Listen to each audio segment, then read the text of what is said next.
एक राजा था जिसकी 12 सुंदर बेटियां थीं।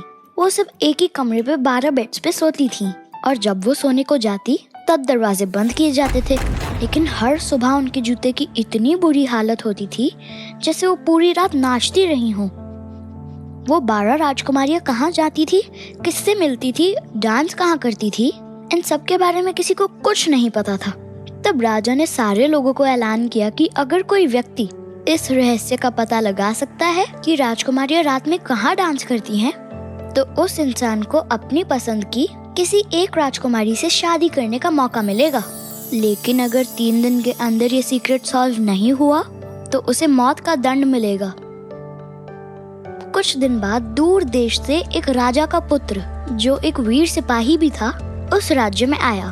खाने पीने के साथ उनकी अच्छी सी देखभाल की जाती थी और शाम को उन्हें उस कक्ष के बगल में ले जाया जाता जहाँ राजकुमारियां अपने 12 बेड्स पर लेटी थीं। वहीं से उसे पता लगाना था कि वो कहाँ नाच रही हैं। इसलिए जो भी इंसान राजकुमारियों के सीक्रेट के बारे में पता करने आता तो उसके कमरे का दरवाजा खुला छोड़ दिया जाता। पर वो वीर सिपाही जल्द ही सो गया और जब वो सुबह उठा तो उसने देखा कि सब राजकुमारियां अपने कमरे में कहीं से नाच कर वापस लौट रही थी। उनके जूते पूरे खराब हो चुके थे। दूसरी और तीसरी रात भी ऐसा ही हुआ। इसलिए राजा ने उस सिपाही को मृत्यु दंड देने को कहा। उसके बाद कई और लोग भी आए, कई राजकुमार भी, लेकिन उनका भाग्य एक जैसा ही था और कोई भी राजकुमारियों के इस सीक्रेट के बारे में पता नहीं लगा पाया। अब ऐसा हुआ कि एक नौजवान सिपाही जो युद्ध में घायल हो गया था और वो अब और नहीं लड़ सकता था, उस देश से होकर गुजरा जहाँ पे वो राजा राज्य करता था। और जब वो यात्रा कर रहा था तब वो एक बूढ़ी औरत से मिला जो उससे पूछती कि वो कहाँ जा रहा था। सैनिक ने कहा कि वो यहाँ पता लगाने आया है कि राजकुमारी रात को किससे मिलने जाती हैं और कहाँ नाचती हैं, और अगर मैं ये जानने में कामयाब रहा तो मेरा एक राजकुमारी से विवाह हो जाएगा और समय आने पर मैं राजा बन सकता हूँ। ठीक है, बूढ़ी औरत ने कहा, ये कोई बहुत मुश्किल काम नहीं है, पर सिर्फ इस बात का ध्यान रखना है कि शाम को राजकुमारियों की दी हुई कोई भी शराब आप ना पियो और सो जाने का नाटक करो। फिर उसने उसे एक चोगा यानी गाउन दिया और कहा कि जैसे ही तुम इसे पहनोगे तुम गायब हो जाओगे और तुम राजकुमारियों के पीछे कहीं भी जा सकोगे। जब सिपाही ने ये सब अच्छी सलाह सुनी तो उसने उसकी किस्मत आजमाने का फैसला किया। इसीलिए वो राजा के पास गया और कहा कि वो इस काम करने के लिए तैयार है। औरों की तरह उसका भी स्वागत किया गया और राजा ने उसे उत्तम शाही कपड़े देने का आदेश दिया। और जब शाम हुई तो उसे उसी भारी कमरे में ले जाया गया।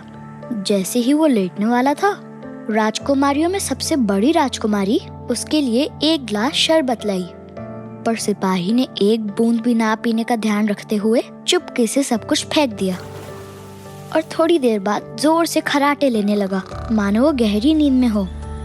ये सुनकर 12 राजकुमारियां मन ही मन हंस पड़ी। तब वो राजकुमारियां उठी और अपनी अलमारियों को खोलकर अपने सबसे अच्छे कपड़े निकालकर शीशे के सामने तैयार हुई और ऐसे इधर उधर भाग रही थी मानो नाचने के लिए बहुत एक्साइटेड हूँ। सबसे छोटी राजकुमारी ने कहा कि मुझे बहुत बेचैनी हो रही है, मुझे यकीन है कि हमारे साथ कुछ बुरा होगा, पर किसी ने उसकी बात पर ध्यान नहीं दिया और नाचने के लिए अपने जूते पहनकर वो सारी राजकुमारियां निकल पड़ी। जब वो सब तैयार हो गई तो उन्होंने जाकर सिपाही को देखा, पर वो तो खर्राटे ले रहा था, तो उन्होंने सोच लिया कि ये तो सो रहा है और वो सुरक्षित है। फिर सबसे बड़ी राजकुमारी अपने बेड पर गई और अपने हाथों से ताली बजाई और एक सीक्रेट दरवाजा खोला जो एक बहुत ही सुंदर महल की ओर जाता था।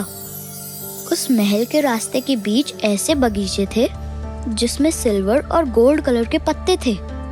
सिपाही बूढ़ी औरत का ड्रेस पहनकर गायब हो गया और राजकुमारियों का पीछा करते करते एक सुंदर लेक के पास पहुंचा, जहां 12 राजकुमार अपने राजकुमारियों का इंतजार कर रहे थे।